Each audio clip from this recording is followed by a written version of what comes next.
la une ce soir.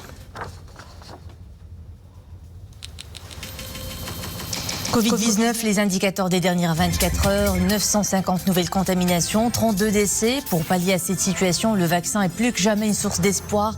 Le Maroc lancera bientôt une vaste campagne de vaccination avec l'acquisition des premières doses injectables. Égal zoom sur le rôle de la police scientifique. Plusieurs missions lui incombent pour tirer au clair les enquêtes criminelles. Une expertise scientifique et technique vitale dans tout processus d'investigation. Et à Fès, nous irons à la visite du chantier de la réhabilitation d'un lieu de mémoire, le cimetière juif, un site chargé d'histoire, l'histoire d'un vivre ensemble légendaire entre deux communautés, les Marocains de confession juive et musulmane.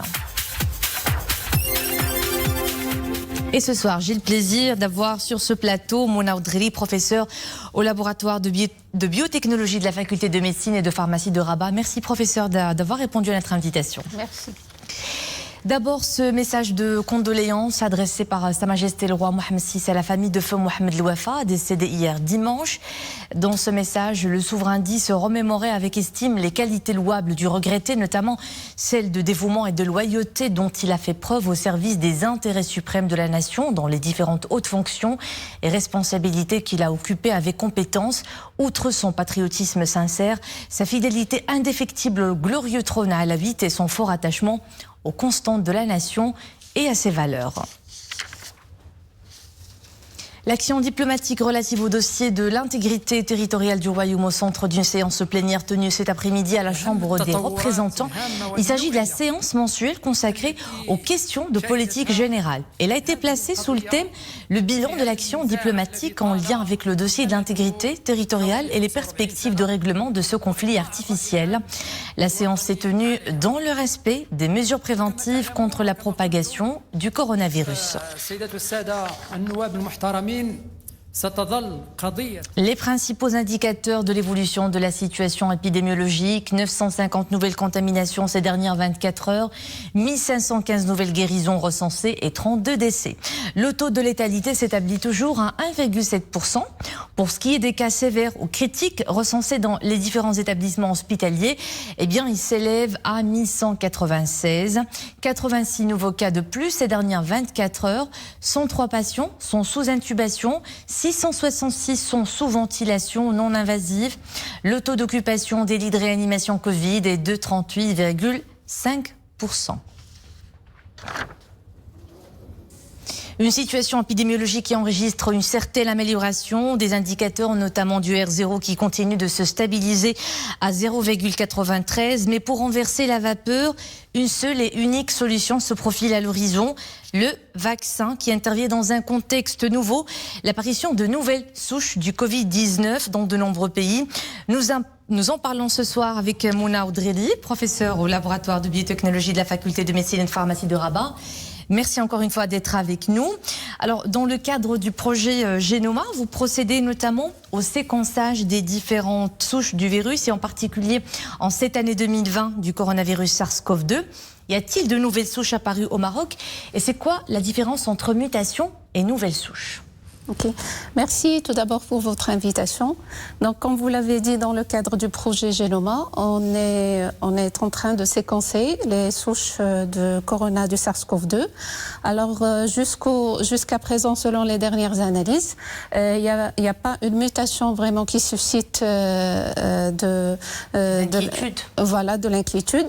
Et on a établi un projet de veille pour le séquençage régulier des souches SARS-CoV-2 pour pouvoir établir leur profil et prendre les mesures nécessaires en cas d'apparition de mutations qui pourraient avoir un effet inquiétant ou bien pourrait modifier que ce soit la pathogénicité ou bien les caractéristiques du SARS-CoV-2 qu'on connaît jusqu'au jour d'aujourd'hui.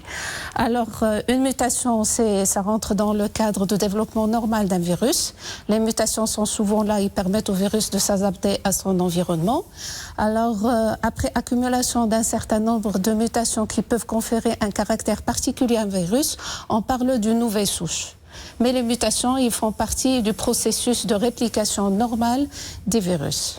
Alors, professeur, la nouvelle souche apparue en Grande-Bretagne et dans de nombreux autres pays comme l'Afrique du Sud, le Danemark, l'Italie ne tardera probablement pas à être détectée chez nous, même si le gouvernement a décidé de suspendre les liaisons aériennes de et vers la Grande-Bretagne. Qu'en pensez-vous ? Oui, justement, c'est sûr qu'elle ne tardera pas à venir, mais les précautions qui ont été prises, ça rentre dans le cadre de prévenir et de prendre un peu de temps pour pouvoir connaître quelles sont les conséquences de cette mutation. Alors, les articles ou bien les travaux scientifiques qui ont été faits et publiés jusqu'au jour d'aujourd'hui disent que, par exemple, la mutation N501Y affecte la transmission du virus, mais ça n'a aucun effet par rapport au vaccin. Donc, ce sont des mutations. Les travaux sont toujours en cours. Ça nous permet d'avoir un peu de temps pour décider des précautions à prendre pour faire face à ces nouvelles mutations, à ces nouvelles souches. Alors justement, vous avez évoqué les vaccins, notamment acquis par le Maroc et qui proviennent du laboratoire chinois Sinopharm et de l'anglais AstraZeneca. Est-ce que ces vaccins sont-ils vraiment capables de résister face à ces nouvelles mutations qui peuvent se produire encore plus à l'avenir? Donc comment ils peuvent avoir justement plus d'efficience dans les jours qui viennent? Voilà, ces vaccins, surtout celui de Sinopharm, on sait très bien que c'est un virus qui a été inactivé. Donc, il n'y a pas d'effet des mutations sur l'efficacité du vaccin. Concernant les autres vaccins qui sont fabriqués, ces vaccins-là, jusqu'à présent, il n'y a aucune étude qui montre qu'une mutation a engendré la modification de la partie qui est utilisée pour la fabrication des vaccins. Donc, jusqu'au jour d'aujourd'hui, les vaccins qui sont commercialisés sont toujours efficaces. Et bien sûr, c'est une pandémie qui est émergente, donc c'est toujours, il y a des études qui se font au fur et à mesure qu'il y a des mutations qui apparaissent. Alors, selon l'OMS, le Covid-19, depuis son apparition, a muté plus de 300 000 fois. Est-ce que c'est une mutation, enfin, est-ce que c'est un nombre particulièrement élevé ou pas? Non, pour ce qui est des virus... Sur une année? Oui, c'est une fréquence qui est normale. La fréquence de mutation, elle est normale pour le cas des coronavirus surtout. Merci, professeur Mouna Abdrevi. Vous êtes professeur au laboratoire de biotechnologie de la faculté de médecine et de Rabat. Merci beaucoup pour cet éclairage. Merci, je vous en prie. L'heure est donc en tout cas à la préparation de la campagne de vaccination. Le Maroc a déjà acquis 65 millions de doses de vaccins pour 25 millions de Marocains. Le Royaume a opté pour le vaccin du laboratoire chinois Sinopharm et du britannique AstraZeneca. Pour l'heure, le vaccin chinois enregistre une bonne progression avec des essais cliniques réussis dans de nombreux pays. Le vaccin est jugé efficace, sûr et facile à conserver. Des précisions, Mohamed Leshkar. Le Maroc a opté pour 2 vaccins, le britannique AstraZeneca et le chinois Sinopharm. 2 vaccins obtenus selon la même méthode de biotechnologie, l'inactivation du coronavirus lui-même. Le Maroc a commandé 65 millions de doses de ces 2 vaccins et les préparatifs pour le lancement de la campagne de vaccination sont très avancés selon le gouvernement. À Pékin, les autorités rassurent sur l'efficacité de leurs vaccins. La Chine a produit plusieurs vaccins qui sont en phase 3 des essais cliniques réalisés dans plusieurs pays. La Chine a déjà autorisé l'utilisation en urgence de ces vaccins sur son territoire. Les données cliniques prouvent que les vaccins chinois sont efficaces et sans danger. Sinopharm est le vaccin pour lequel ont opté de nombreux pays, notamment les Philippines et des pays du Golfe et du Moyen-Orient. Les Émirats arabes unis, Bahreïn, d'autres pays ont approuvé l'enregistrement du vaccin inactivé produit par le groupe national pharmaceutique chinois, Sinopharm. Les différentes études ont prouvé que le vaccin inactivé et développé en Chine peut être transporté selon les normes des chaînes de froid existantes et peut donc être utilisé à large échelle. Au Maroc, le vaccin sera gratuit et la campagne de vaccination couvrira 25 millions de personnes. Elle ciblera en priorité le personnel en première ligne dans les secteurs de la santé, de la sécurité et de l'éducation, mais aussi les personnes vulnérables et âgées, avant de s'étendre au reste de la population. Un système informatique a été mis en place pour l'enregistrement des personnes ciblées par la campagne, ainsi que pour le suivi de leur état de santé. Et plusieurs pays du globe ont également préparé des campagnes de vaccination massive. L'Amérique du Nord, le Moyen-Orient et l'Europe. Pas plus tard qu'hier, la France et l'Italie ont entamé leur campagne. L'Allemagne aussi, tout comme la Hongrie, la Slovaquie et la Suisse. Les États-Unis et le Canada sont les deux premiers pays à avoir autorisé le vaccin de l'américain Moderna. Au Moyen-Orient, les Émirats arabes unis ont été les premiers à lancer leur campagne avec des doses du chinois Sinopharm. L'Arabie saoudite et le Bahreïn ont entamé leur campagne, tout comme le Qatar et le Koweït. Et puis en Amérique latine, le Mexique, le Chili et le Costa Rica ont commencé leur campagne avec des vaccins Pfizer-BioNTech. Focus à présent sur le rôle fondamental de ce qu'on appelle la police scientifique, capable de percevoir tous les indices nécessaires à la résolution d'une enquête, même ceux les plus invisibles au sens. Les équipes de ce corps de métier se veulent d'un apport incontournable au procès pénal pour faire éclater la vérité. Sarah Katir nous éclaire là-dessus.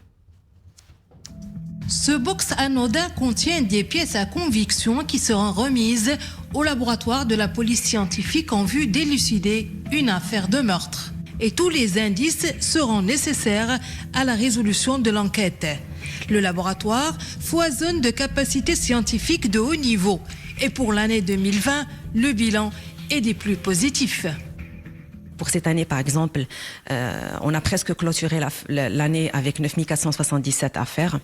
Alors 80% de ces affaires vont aller vers l'expertise génétique. Donc les demandes qui sont majoritaires et qui sont acheminées au laboratoire, ça va être des expertises génétiques. Les 10% vont aller vers l'expertise des stupéfiants en toxicologie. Alors si on veut décortiquer un peu plus les affaires, par exemple, en expertise génétique, les 79% de ces affaires qui sont destinées à l'expertise génétique, ça va être porté sur des vols, c'est-à-dire des affaires d'atteinte aux biens. Le rôle stratégique de la police scientifique en matière de recherche et d'investigation judiciaire n'est plus à démontrer. Elle joue un rôle pointu et indispensable en matière de lutte contre la criminalité. L'officier de police judiciaire ne peut plus se limiter aux moyens classiques pour élucider certaines affaires. Il doit avoir recours à des preuves scientifiques. De ce fait, le laboratoire scientifique de la Direction générale de la Sûreté nationale joue un rôle primordial dans les affaires criminelles. Il reçoit même des demandes de participation à élucider certaines affaires sur le plan international. حتى بالنسبة لطلبات المساعدة الدولية.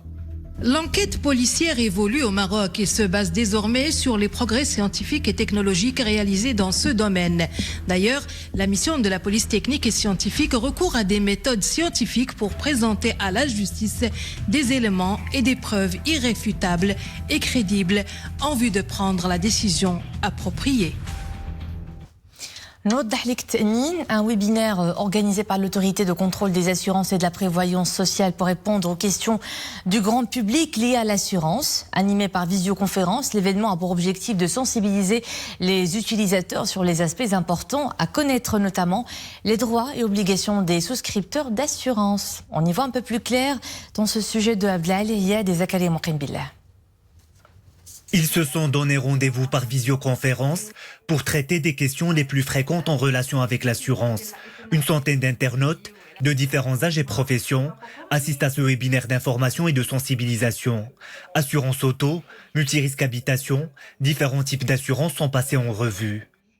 Les points les plus fréquents proviennent essentiellement d'une mécompréhension du contrat d'assurance, des couvertures qu'on a dans le cadre d'un contrat d'assurance. Donc, par exemple, lorsqu'on va contracter un contrat d'assurance, il y a des exclusions, il y a des franchises, il y a des plafonds qu'on devrait connaître avant de souscrire le contrat, parce qu'après, lorsque le sinistre survient, c'est difficile de revenir et dire c'était pas ce que je voulais. Comment conclure un contrat d'assurance? Que faire lorsqu'on a un accident ou s'il y a un différend avec l'assureur? Des points abordés lors de cette rencontre. L'événement est animé par le créateur de contenu Mostafa El-Fkek, connu sous le nom de Swinga, pour drainer un grand nombre de participants. face à la pandémie que nous vivons aujourd'hui liée à la Covid-19, l'autorité de contrôle des assurances et de la prévoyance sociale adapte ses moyens de communication et ses outils de communication. Dans ce sens, nous organisons aujourd'hui, avec une technique de la visioconférence, une conférence en ligne pour le grand public. Cette conférence va nous permettre de jouer un rôle qui est le nôtre, qui est un rôle qui est très important, celui de la sensibilisation et de l'éducation financière. Informer les assurés sur leurs droits et obligations, une mission importante de la CAPS. Ces conférences organisées au profit des clients sont autant d'occasions pour traiter des problèmes entre les assureurs et les assurés et des engagements de chacune des parties. La conservation de la mémoire juive en tant que composant de l'identité marocaine est un chantier de tous les instants. La restauration et la valorisation des symboles de cette mémoire renvoient aux valeurs immuables du vivre ensemble des deux communautés, musulmanes et juives. Enfants d'un même pays à l'histoire plurielle, je vous invite à découvrir les travaux de restauration du cimetière juif de Fès. C'est dans ce reportage de Mustafa Zaheli commenté par Oumé Marabli. Ils viennent ici se recueillir sur les tombes de leurs défunts proches. Pour Abraham et son ami, c'est un rituel de longue date. Les âmes de leurs amis, proches et rabbins reposent dans le cimetière juif de Fès. Lui, il y a travaillé pendant un bon moment avant de prendre sa retraite. De cette phase de sa vie, il garde de bons souvenirs car ce cimetière est un lieu ancré dans l'histoire de la ville.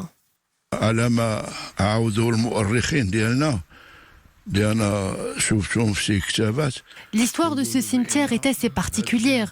Les historiens racontent que c'est une princesse qui a offert ces terres aux habitants de la ville pour qu'ils y enterrent leurs morts. Auparavant, tous s'étaient enterrés dans un terrain mitoyen de la place du commerce. Et pour conserver la mémoire juive, composante de l'identité marocaine, ce cimetière fait peau neuve. Désormais, il compte une liste de rabbins et un plan. Plan des synagogues, le mausolée des rabbins contemporains.